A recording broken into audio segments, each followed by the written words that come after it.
Shalom. Shalom. Silakan duduk Bapak Ibu Saudara. Selamat Paskah. Iya. Haleluya. Kita kemarin Jumat sudah merayakan Jumat Agung. Hari ini kita merayakan kebangkitan Yesus Kristus. Sebab Yesus bangkit ada hari esok. Amin. Makanya kita orang Kristen beribadah kebaktian itu di hari Minggu. Kenapa? Itulah hari kemenangan. Kita merayakan kemenangan Kristus dalam kehidupan ini. Jadi, berbicara tentang Paskah, kapan seharusnya Paskah itu? Apakah hari Jumat atau hari Minggu? Ya, gimana kira-kira? Oh, hari Jumat itu bukan Paskah, Pak. Hari Minggu. Karena biasa hari Minggu itu dirayakan dengan telur, Pak. Apakah di tempat ini ada pembagian telur? Ya, tidak ya. Karena itu bukan bagian daripada Paskah, itu hanya tradisi, ya. Hanya tradisi yang kemudian diagung-agungkan. Ada telur Paskah, ada kelinci Paskah. Itu tradisi semua, bukan sesuatu yang benar. Sama sebenarnya dengan Natal. Ya, ada pohon terang, ada apa yang bulat-bulat itu semua bagian dari tradisi Kristen, tapi tidak masalah sepanjang kita tidak menyembah tradisi-tradisi itu, betul kan? Nah, kapan Paskah? Tradisi Kristen, tradisi Katolik itu mengatakan hari Minggu itu Paskah. Tetapi kalau kita merujuk, kalau Katolik mereka punya runtutan, ya, Kamis Abu, apa itu Kamis Putih, Rabu Putih, Kamis Abu, terbalik ya. Oh, Rabu Abu, Kamis Putih, Jumat Abu, ya. Hari Minggu baru Paskah, ini rentetan. Tapi kalau kita belajar dalam Alkitab, Paskah itu kapan? Ketika anak domba, domba disembeli, ada darah yang tertumpah, lalu kemudian darah itu dilabur di pintu. Sehingga ketika malaikat maut, tulah ke-10 itu berjalan, orang Israel yang ada tanda darah, itu dilewati. Itulah Paskah, hari kelepasan oleh karena darah anak domba. Jadi tidak masalah sebenarnya. Mau dari hari Jumat sampai hari Minggu kita sebut Paskah, iya, tidak masalah. Ya, nah, apa yang harus saya sampaikan di sini? Apakah hanya berita itu? Tidak. Ya, saya akan menyampaikan satu tema adalah Paskah berarti menang bersama Kristus.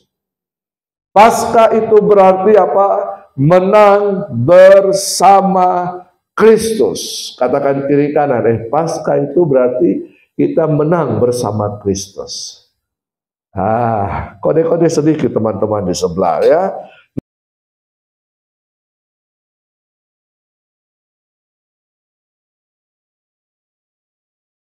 Nah, coba kita baca bersama 1 Korintus 15 ayat 12 sampai 21. Ini agak panjang. Ya. 1 Korintus 15 ayat 12 sampai 21, tetapi ini merupakan hal yang baik yang harus kita pahami bersama-sama. Sudah dapat Bapak Ibu Saudara 1 Korintus 15 ayat 12 sampai 21. Nah, kita baca sama-sama 1 2 3. Jadi, bila mana kami beritakan bahwa Kristus dibangkitkan dari antara orang mati, bagaimana mungkin ada di antara kamu yang mengatakan bahwa tidak ada kebangkitan orang mati? Kalau tidak ada kebangkitan orang mati, maka Kristus juga tidak dibangkitkan. Tetapi andai kata Kristus tidak dibangkitkan, maka sia-sialah pemberitaan kami dan sia-sialah juga kepercayaan kamu. Lebih daripada itu, kami ternyata berdosa terhadap Allah. Karena tentang Dia kami katakan bahwa Ia telah membangkitkan Kristus, padahal Ia tidak membangkitkannya. Kalau andai kata benar bahwa orang mati tidak dibangkitkan, Sebab jika benar orang mati tidak dibangkitkan, maka Kristus juga tidak dibangkitkan. Dan jikalau Kristus tidak dibangkitkan, maka sia-sialah kepercayaan kamu, dan kamu masih hidup dalam dosamu. Demikianlah binasa juga orang-orang yang mati dalam Kristus. Jikalau kita hanya dalam hidup ini saja menaruh pengharapan pada Kristus, maka kita adalah orang-orang yang paling malang dari segala manusia. Tetapi yang benar ialah bahwa Kristus telah dibangkitkan dari antara orang mati sebagai yang sulung dari orang-orang yang telah meninggal. Demikianlah binasa juga orang-orang yang mati dalam Kristus. Ya, sudah selesai ya? Oh 21. Jikalau kita hanya dalam hidup ini saja menaruh pengharapanmu. Sudah ya? Oh, saya double di sini. Oke. Jadi ada kepercayaan tradisi Yahudi yang mengatakan tidak ada kebangkitan orang mati. Itulah orang Saduki. Jadi dalam orang Israel itu ada terbagi beberapa fraksi di situ. Ada orang Saduki, ahli Farisi, orang kaum Selot dan sebagainya. Nah, jadi ada kepercayaan dari orang Saduki tidak ada kebangkitan orang mati. Lah, berarti kalau kita ikut mempercayai itu, Paulus menuliskan, ini memang pernyataan iman. Pernyataan dari seluruh tulisan Paulus dalam 1 Korintus 15. Itulah yang dikatakan inti Injil, ayat 3, ayat 4, ayat 5. Itulah inti Injil, bahwa Yesus telah datang ke dalam dunia. Dia ada di dalam dunia, dia mati, dibangkitkan, dan kemudian dia akan naik ke sorga. Itulah inti Injil. Nah, tetapi kemudian Paulus mengajarkan kepada kita ada kebangkitan jasmani, ada kebangkitan rohani. Lalu kemudian dalam tulisannya di 1 Korintus 15 ini, dia katakan seandainya kalau tidak ada kebangkitan orang mati, berarti Yesus tidak dibangkitkan. Kalau Yesus tidak dibangkitkan, maka sia-sialah pemberitaan kami bahwa Allah telah membangkitkan Kristus. Sia-sialah juga kepercayaan kami. Sia-sia semua yang kita kerjakan. Hidup kita memelihara hidup. Kita hidup memelihara kehidupan kita supaya tidak tercemar dosa. Kita melakukan apa yang diperintahkan. Kita hidup benar dan sebagainya. Tapi ternyata hidup kita akan mati juga. Sia-sia. Betul kan? Sia-sia kalau tidak ada kebangkitan. Nah, terus ada orang yang mengutip ayat tadi itu. Jikalau kita hanya dalam hidup ini saja. Dia comot ayat itu. Ayat keberapa itu tadi? Jikalau kita hanya dalam hidup ini saja, ya, menaruh pengharapan pada Kristus, maka kita adalah orang-orang yang paling malang dari segala manusia. Wih, itu kan percuma kalian percaya sama Yesus. Padahal konteksnya adalah kalau tidak ada kebangkitan orang mati.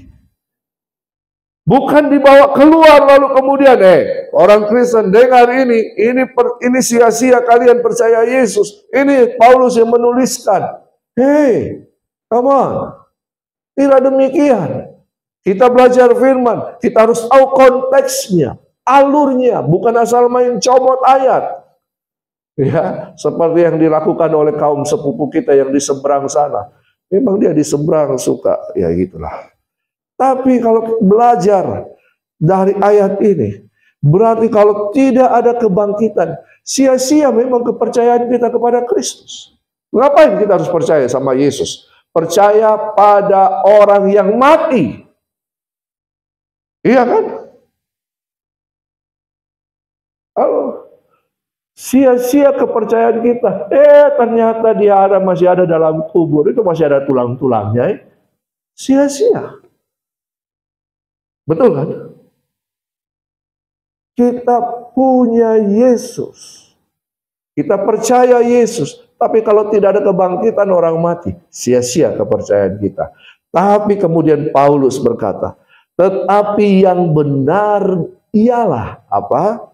Bahwa Kristus telah dibangkitkan dari antara orang mati sebagai yang sulung dari orang-orang yang telah meninggal. Kenapa dikatakan yang sulung? Kan sebelum Yesus ada yang dibangkitkan, betul kan? Halo? Betul ya? Sebelum Yesus mati bangkit, ada yang mati dibangkitkan? Ada? Siapa? Ya? Lazarus.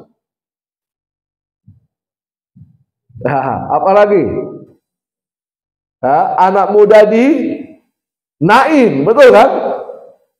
Yang rombongan mereka, lalu kemudian Yesus lewat situ, rombongan kedukaan ini lewat, lalu ibunya menangis, dan kemudian tergeraklah hati Yesus membangkitkan anak muda di Nain. Lalu apa? Lazarus yang sudah dikuburkan berapa lama? 4 hari. Siapa lagi? Ya, ada. Tapi kenapa Yesus dikatakan yang sulung? Karena yang lain itu bangkit tapi mati lagi. Betul kan? Anak muda di Nain bangkit, nanti berapa lama hidup? Mati lagi.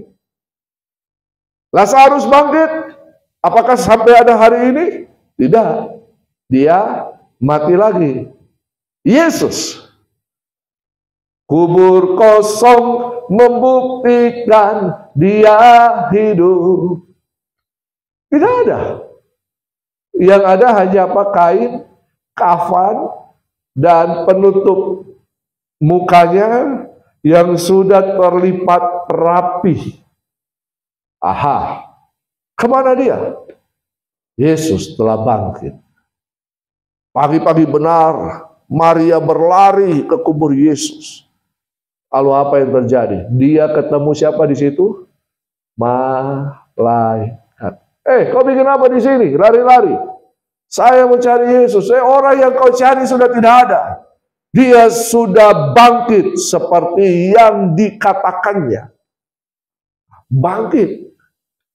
Lalu kemudian dia balik. Dia ketemu murid-murid. Dia bilang, Yesus tidak ada, bangkit. Tidak percaya ini. Petrus dan teman-temannya lari juga ke sana. Lihat, ternyata memang kubur kosong. Dan kemudian mulai pada waktu itu Yesus mengunjungi para murid. Betul kan? Nah, bahkan ada kejadian Yesus bakar ikan untuk para murid. Iya kan? Selama 40 hari. Nah, berarti pandangan orang yang berkata tidak ada kebangkitan salah benar. Salah. Yang benar adalah ada kebangkitan. Makanya iman percaya kita kepada Yesus tidak sia-sia. Katakan kiri kanan, imanmu pada Yesus tidak sia-sia. Amin. Justru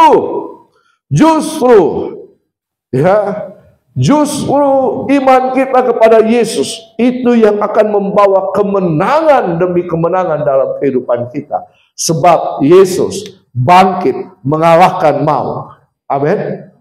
Mengalahkan maut. Maut, apa itu maut? Dikatakan, hai maut, di manakah sengatmu?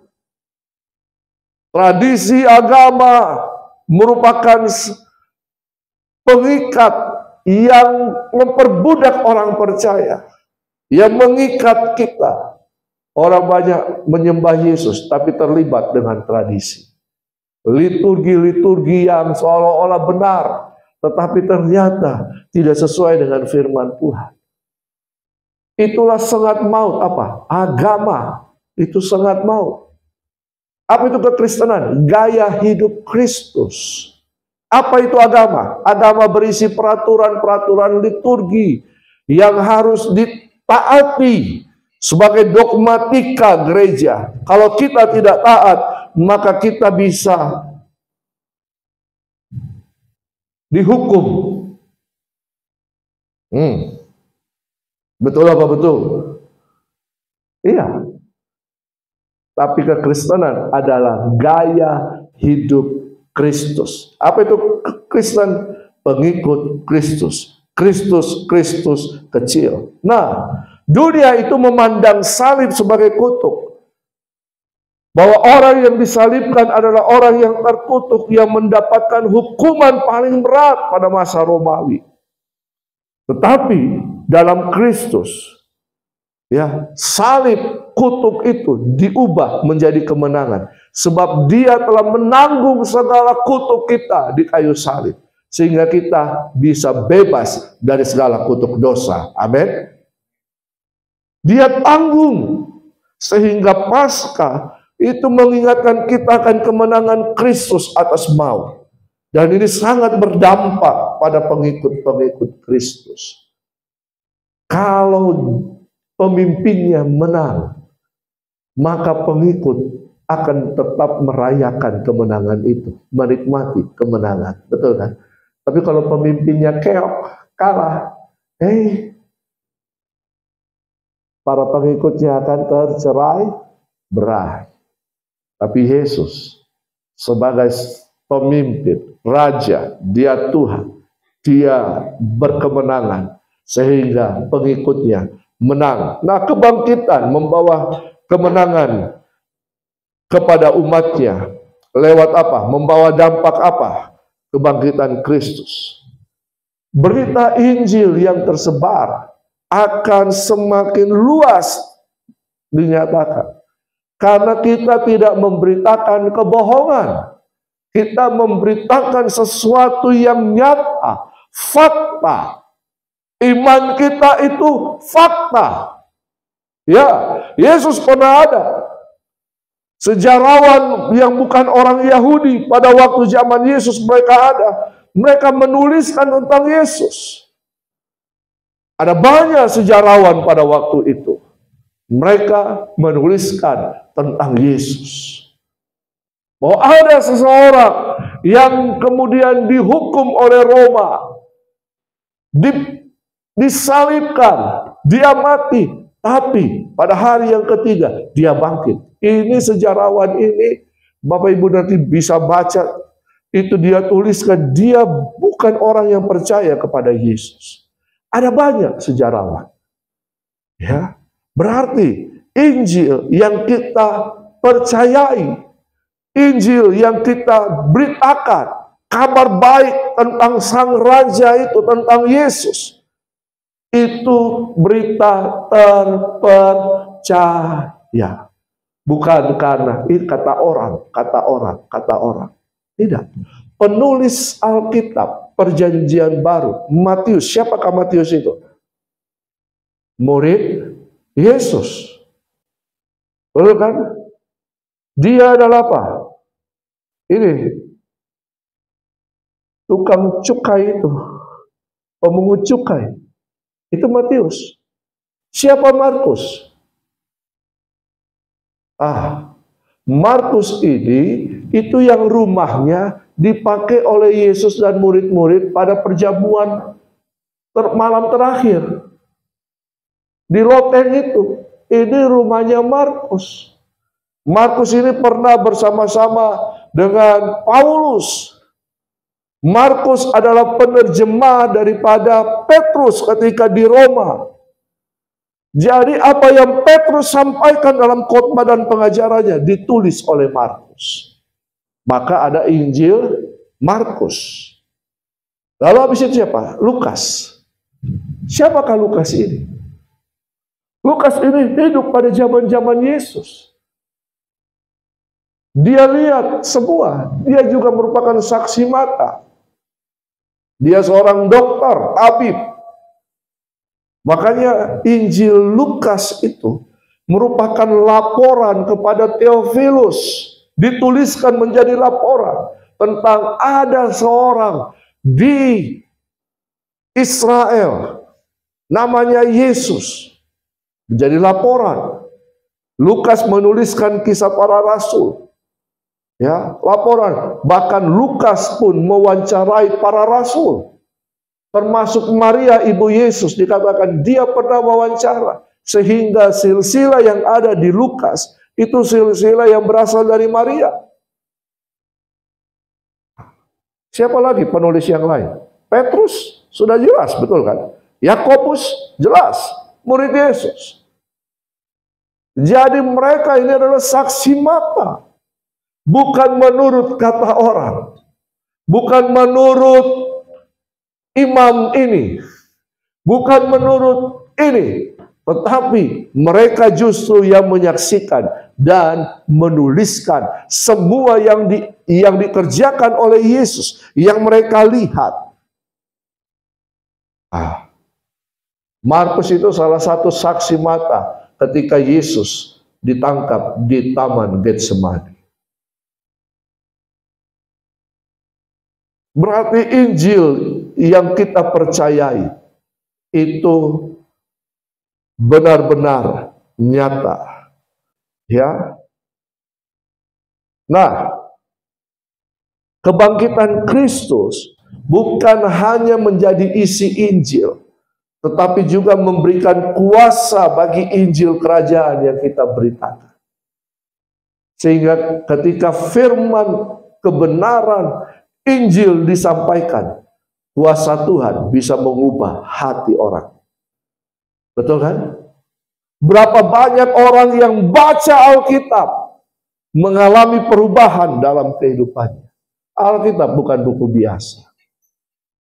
Alkitab adalah buku kerajaan Allah. Buku tentang Sang Raja. Buku tentang manusia dan tujuan-tujuan penciptaannya. Buku yang berisi kehendak Sang Raja. Sehingga ketika kita bersekutu dengan firman Tuhan, kita bersekutu dengan pribadi Allah sendiri. Amin. Sang firman menjelma, berinkarnasi jadi manusia. Siapa? Yesus Kristus. Ada firman yang diucapkan, ada firman yang tertulis. Nah, jadi ketika kita berbicara tentang Injil kebenaran firman Tuhan, ada kuasa yang menyertai. Kenapa? Karena ada kebangkitan Kristus. Lalu yang kedua adalah iman kita tidak sia-sia. Iman percaya kita kepada Yesus tidak sia-sia. Kita tidak beriman kepada tokoh agama yang sudah mati dan masih ada jasadnya, tulang-tulangnya. Tapi kita beriman kepada Allah yang hidup. Kita tidak beriman kepada patung-patung yang tidak bisa melakukan apa-apa, betul kan? Kita tidak beriman kepada orang yang mati. Kita beriman kepada Allah yang hidup. Makanya iman kita tidak sia-sia. Yang kita beritakan adalah Yesus Kristus yang telah bangkit dari antara orang mati, mengalahkan kuasa maut, yang menyelesaikan seluruh tugasnya dengan tuntas. Sehingga waktu dia di kayu salib, dia berkata apa? Tetelestai. Sudah selesai. Apa yang selesai? Apakah karya pengorbanan Kristus? Ya. Tapi apa yang selesai? Yesus telah menyelesaikan tujuan kedatangannya di muka bumi. Yesus telah menyelesaikan kehendak Bapa. Makanya ketika dalam Yohanes Yesus mengajar para murid, dia bilang apa? Makananku ialah melakukan atau menyelesaikan kehendak Bapa. Jika di kayu salib Yesus berkata, tetelestai, sudah selesai. Yesus, dia ada di mana sekarang? Dia ada di sebelah kanan Allah Bapa. Dan ini yang menjadi kepercayaan kita. Kita tidak dibiarkan sendiri, betul kan? Ada Roh Kudus, tapi bukan itu saja. Ada janji. Ini yang menjadi pengharapan kita. Second coming itu, bahwa Yesus akan datang kali kedua untuk apa? Menjemput salehnya. Siapa salehnya di sini? Bukan pisang saleh Bapak Ibu ya. Bukan saleh yang ada di mall itu ya. Tapi saleh berarti orang yang hidup benar di hadapan Kristus. Orang yang mempertahankan iman walaupun apapun terjadi dalam kehidupannya. Nah, Yesus akan datang kali kedua. Akan ada sangkakala berbunyi. Ada perjumpaan di udara. Kubur-kubur orang saleh, orang benar akan terbuka. Lalu kemudian berjumpa dengan Yesus di udara. Lalu kita yang masih hidup, yang memelihara iman kita, yang memelihara kehidupan kita, kita pun akan diangkat, rapture, dengan tubuh kemuliaan. Jadi jangan takut Bapak Ibu yang agak seperti saya, tidak terangkat. Ya, karena kita akan pakai tubuh kemuliaan. Akan ada pertemuan di udara. Ada pertemuan di udara. Pertemuan yang manis. Saya rindu bertemu di sana, jauh di udara. Nyanyian yang terdengar dan belum pernah didengar adalah kegirangan. Dan anak Allah yang pimpin kita, pertemuan di udara. Amin. Nah, Paulus menuliskan kepada jemaat di Tesalonika bahwa jangan sedih hati, akan ada kebangkitan. Yesus bangkit, makanya kita pun akan dibangkitkan. Amin. Ada pertemuan di udara, lalu kemudian kita akan ke surga untuk terima mahkota. Ada perjamuan kawin anak domba. Lalu kemudian kita akan turun bersama-sama dengan Kristus, memerintah selama 1000 tahun. Dan seterusnya. Berarti, ya, iman kita tidak sia-sia. Jangan pernah lepaskan imanmu hanya karena jodoh, hanya karena jabatan, hanya karena kekayaan materi. Atau kalau engkau sedang dilanda penindasan, aniaya, penderitaan, jangan sekali-kali lepaskan imanmu. Tetap berpegang, tetap bertahan, hadapi semua. Karena ketika kita ada dalam penderitaan, ada Tuhan yang menyertai kita. Dia yang selalu memberikan kemenangan. Yesus memegangku dengan tangan kanannya. Yesus memberiku kemenangan. Amin. Nah, yang ketiga adalah dosa tidak lagi berkuasa atas kehidupan kita. Ya. Tidak ada amin. Ya, dosa tidak lagi berkuasa. Karena dosa telah dikalahkan. Kita telah ditebus dari dosa. Dosa apa? Dosa keturunan, dosa warisan dari Adam. Kita telah ditebus. Kutuk-kutuk dosa telah diselesaikan oleh Yesus di kayu salib. Iya kan? Cuma dalam kehidupan ini kita sering jatuh bangun. Kita minta ampun saja sama Tuhan. Dosa kita sudah diselesaikan. Dosa tidak lagi berkuasa. Upah dosa adalah maut. Tidak ada lagi kebinasaan kekal bagi siapa yang percaya kepada Yesus Kristus Tuhan. Kita nanti akan masuk dalam kekekalan bersama Yesus. Neraka bukan tempatnya manusia. Neraka itu tempatnya iblis. Dan orang yang seperti iblis, yang ikut iblis, tempatnya di neraka. Saya percaya kita semua adalah pengikut Kristus. Amin. Berarti tempat kita di mana? Dalam kekekalan. Di langit dan bumi baru, sorga akan turun. Yerusalem baru, Wahyu pasal 21. Yerusalem baru yang adalah gambaran sorga itu akan turun ke langit dan bumi baru. Kita tidak menetap di sorga, tapi sorga akan turun menetap di bumi baru. Kita ada di situ. Amin. Ini adalah hal yang penting bagi kita. Nanti kalau kita terus mempertahankan iman kita, kita akan bertemu dengan Yesus dan mendapatkan kehidupan kekal untuk selama-lamanya. Amin.